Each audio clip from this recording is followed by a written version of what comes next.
Bawat taon maraming nagtatanong, dapat bang mag-celebrate ng Christmas ang isang Kristiyano o hindi? May nagsasabing yes, may nagsasabing no, pero ano ba talaga ang aral dito?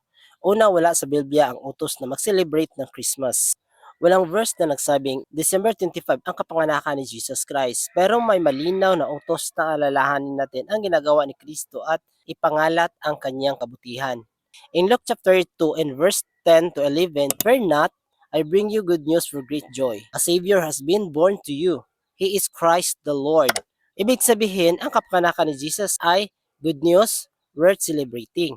Walang mali ang pagdiriwang ng Christmas kung ang puso at sentro kay Jesus Christ, hindi regalo, hindi sa party, hindi material things ang Christmas. About ito kay Jesus Christ. Sabi sa 1 Corinthians chapter 13 and verse 31, "Whatever you do, do it all for the glory of God." Hindi tayo naliligtas sa pamamagitan ng holidays, kundi sa pamamagitan ni Kristo. Kung nag-celebrate ka, gawin mo para sa Diyos. Kung hindi ka nag-celebrate, gawin mo rin para sa Diyos.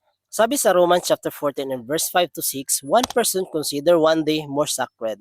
Another considers all days alike. Each of them should be fully convinced in their own mind.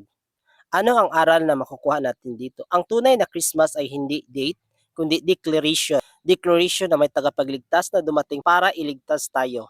Tandaan mo ito kapatid, maaari mong i-celebrate ang Christmas hindi dahil tradisyon, kundi dahil pagpapasalamat sa regalo ng Diyos na binigay niya sa atin ang kanyang bugtong anak na si Jesus Christ.